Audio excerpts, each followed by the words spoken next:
नमस्कार। हमारे channel study with बुप्पी में आप सबका स्वागत है।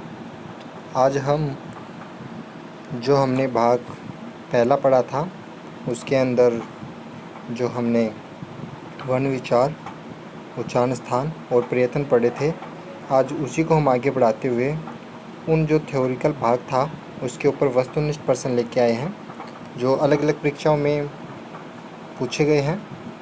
तो शुरू करते हैं। सबसे पहला प्रश्न है, अंतस्थ वर्णानाम क्रमः क्या है। तो अंतस्थ वर्णों का क्रम है। तो अपन को इसमें क्या करना है, अंतस्थ वर्णों का सही क्रम देखना है। सबसे पहले है व य र ल, दूसरा है य व र ल, तीसरा है य र ल व और चौथा है य व र ल। तो अंतस्थ वर्ण कितने होते हैं, 4 होते हैं जो हमने पढ़ा था, य व र ल। तो इसका सही उत्तर क्या हो जाएगा, बी य व र ल। ये देखो, ये इसको हलंती माने आप, जो इसके आगे जो ये निशान लगा हुआ है ये कुछ इनको टाइप करते वक्त हो गया। अगला प्रश्न हम आपके लिए लेके आए हैं, प्रत्याहार संज्ञा सूत्रम अस्ति। प्रत्याहार का जो संज्ञा सूत्र होता है वो बताना हमें कौन सा होता है। तो पहला है परसन्निकर संहिता अदर्शनम लोपः आदिर अंतेन संहिता तस्य लोपः। तो प्रत्याहार संज्ञा सूत्र होता है जो हमें जो प्रत्याहार को संक्षिप्त रूप करने में काम में आता है, जो हमने पढ़ा था वो कौन सा है, आदिर अंतेन संहिता। इसमें सी ऑप्शन सही होगा।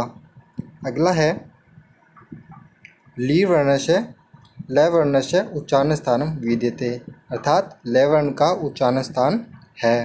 तो हमारे पास ऑप्शन है मूर्धा, दंतः, तालु, कंठ है। तो ल का वर्ण उच्चारण क्या होता है, दंतः। इसका सूत्र क्या है, लृतु लसानाम दंतः। लृ त थ द ध न ल और श, इन सभी वर्णों का उच्चारण स्थान क्या होता है, दंत होता है। अगला प्रश्न है हमारे पास, माहेश्वर सूत्रेषु कति इत संज्ञा वर्णाः सन्ति। माहेश्वर सूत्रों में कितने इत संज्ञा वर्ण होते हैं। तो हमारे जो ऑप्शन है 14, 10, 15, 12। तो माहेश्वर सूत्रों की संख्या तो होती है कितनी, 14 होती है, लेकिन उनमें इत संज्ञा वर्णों की संख्या कितनी होती है, 15। 14 तो मुख्य सूत्र के अंतिम वर्ण की, और एक जो अधिक है वो छठे सूत्र में लृ के अंदर जो अ है उसकी इत संज्ञा होती है। इस प्रकार कुल 15 वर्णों की इत संज्ञा होती है और माहेश्वर सूत्रों की संख्या 14 होती है। अगला प्रश्न है, मध्यम सिद्धांत कौमुदी लेखकों का वर्तते। मध्य सिद्धांत कौमुदी का लेखक कौन है। तो सबसे पहला है भर्तृहरि। भर्तृहरि में ये भय के नीचे नहीं आएगा, इत्री के नीचे री और ऊपर रह आएगा। भर्तृहरि, पाणिनि, रामचंद्र है, वरदराज है। तो इनमें से मध्यम सिद्धांत कौमुदी के जो लेखक है कौन है, वरदराज है। अगला प्रश्न है हमारे पास, वार्तिकार है क्या वर्तते, अर्थात इनमें से वार्तिकार कौन है जिन्होंने वार्तिक की रचना की थी। इनमें से है, पहला है भर्तृहरि, पाणिनि, रामचंद्र है और कात्यायन। तो इसका उत्तर क्या हो जाएगा, सही उत्तर है चौथा डी कात्यायन। वार्तिकार कौन है, कात्यायन।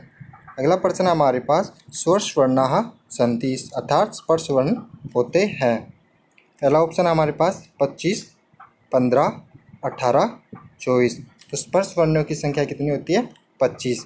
इसका सूत्र हमने क्या पढ़ा था, का आद्योमवसानानाम स्पर्शा, अर्थात कै से लेकर मैं तक के सभी वर्णों को स्पर्श वर्ण के नाम से जाना जाता है।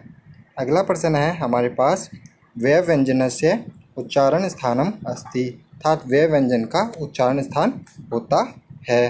पहला ऑप्शन है कंठोष्ठ, कंठतालु, दंतोष्ठम, कंठ। तो व्यय व्यंजन का उच्चारण स्थान होता है दंतोष्ठम। इसका सूत्र हमने पढ़ा था, वकारस्य दंतोष्ठम। इसके अंदर केवल ये एक ही व्यंजन का उच्चारण स्थान है। अगला प्रश्न है हमारे पास, विवारः समासः अघोषश्च प्रयत्नाः सन्ति। तो इसमें बताना है कौन से के विवार समास और अघोष कौन कौन से प्रयत्न होते हैं। इनमें से हमको बताना है, पहला है अच, खरः, हलः, अलः। तो हमने जब कंपन के आधार पर दो भाग पढ़े थे, घोष और अघोष, तो उसमें जो घोष थे उसका हमने सूत्र पढ़ा था खरो विवाराः सवाशा अघोषाच। अर्थात खर प्रत्याहार में आने वाले सभी वर्णों को विवार, श्वास और अघोष कहते। तो इसका उत्तर कौन सा हो जाएगा? बी इसका सही उत्तर हो जाएगा। अगला प्रश्न है लृकारस्य कति भेदा, अर्थात लृकार वर्ण के कितने भेद होते हैं? पहला ऑप्शन है 15, दूसरा 18, 12, 9। तो लृकार के कितने भेद होते हैं? 12। देखिए मैंने आपको वहाँ पर बताया था लृकार के हमें ऑप्शन के आधार पर सही उत्तर का चयन करना है। अगर लृ का हमें ऑप्शन 30 भी मिलता है तो अगर हमें 30 मिलता है तो हमको 30 को पहली प्रायोरिटी देनी है, उसके बाद 12 को हमें 2 नंबर पर ओके करना है। हमारे पास यहाँ ऑप्शन में 30 वर्ण तो है ही नहीं, तो इसमें कितने हैं? 12। तो यहाँ पर उत्तर सही हो जाएगा 12। अगला प्रश्न है माहेश्वर सूत्राणि कति सन्ति, अर्थात माहेश्वर सूत्र कितने होते हैं? 10, त्रयोदश, चतुर्दश, द्वादश। कितने होते हैं? माहेश्वर सूत्र संख्या 14 होती है। ए ई उन रील ऋक आदि इस प्रकार 14 सूत्रों की संख्या होती है। अगला प्रश्न है वर्णस्य उच्चारण स्थानम विद्यते, अर्थात है वर्ण का उच्चारण स्थान होता है।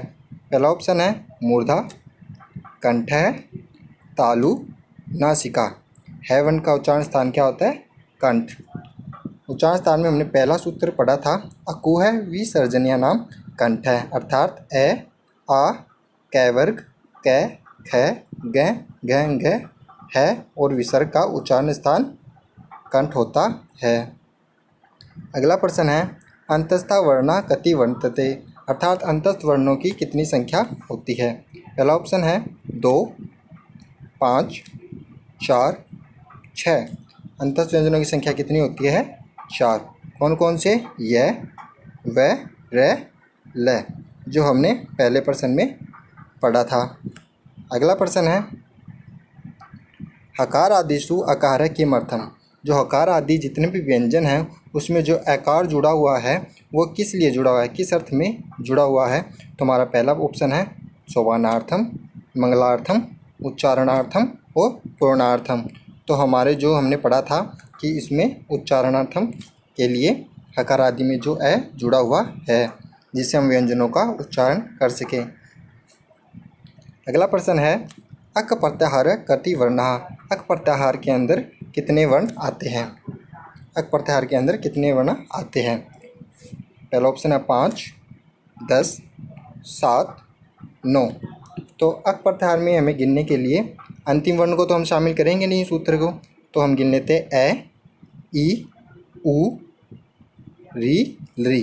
तो कितने हो गए? 5। वापस बता रहा हूँ ए, ई, उ, अण। अण को अपन शामिल करेंगे नहीं क्योंकि ये सूत्र का अंतिम वर्ण है। अगला है री, लृ, कै भी अंतिम सूत्र है तो इसको भी हम शामिल नहीं करेंगे। तो इस प्रकार कितने वर्ण हो गए? ए, ई, उ 3, री और लृ 5। तो हमारा उत्तर सही हो जाएगा ए। अक प्रत्याहार में कितने वर्ण आते हैं? 5। अगला प्रश्न है लि स्वरस्य कति भेदः, अर्थात लि स्वर के कितने भेद होते हैं?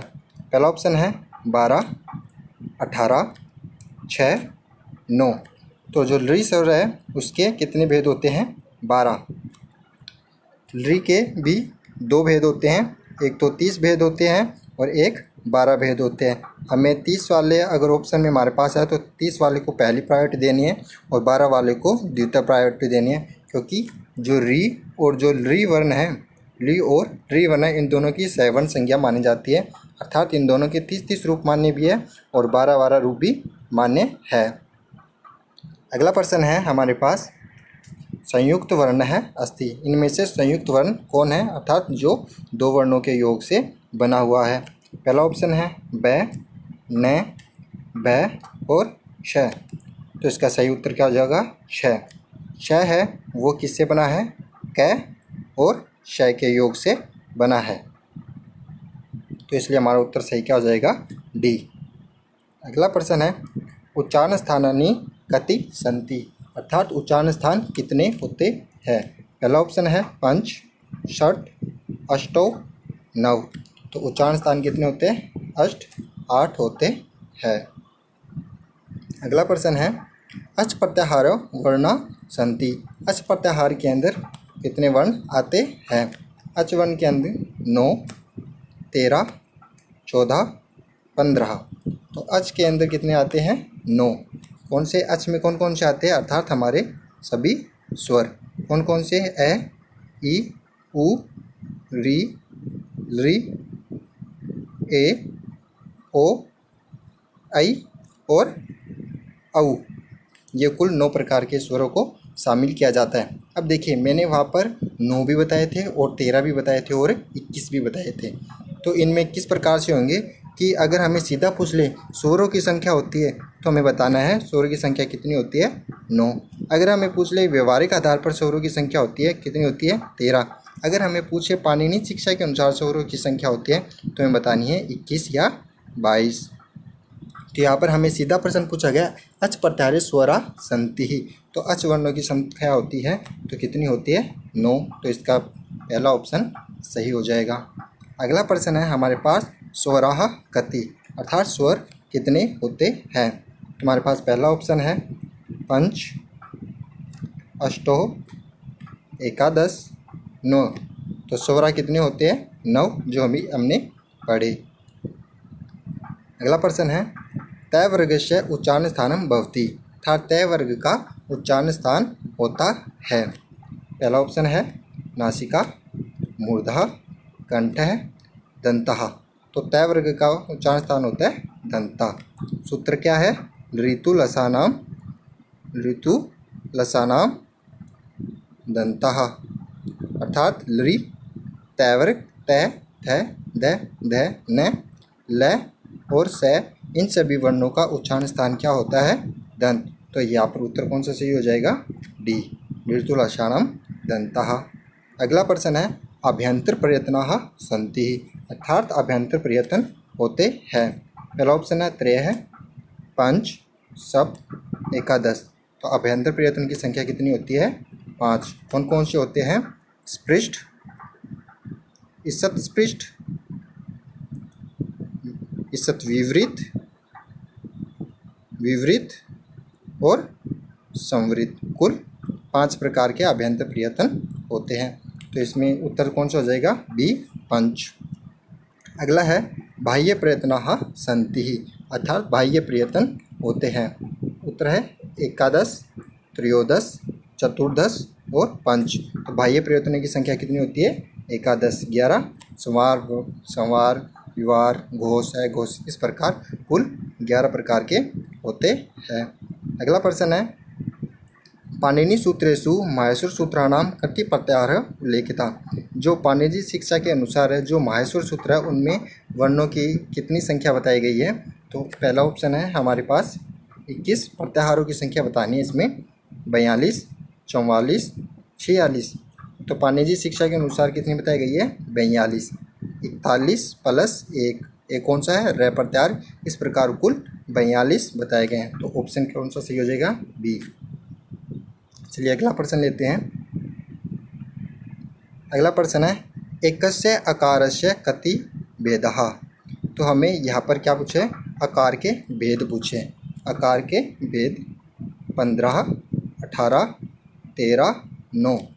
तो आकार के कितने भेद होते हैं, कुल 18 भेद होते हैं। और अगर इसी प्रकार ए, ई, उ, इनके भी कितने कितने भेद होते हैं, 18 भेद होते हैं। तो ऑप्शन बी सही होगा।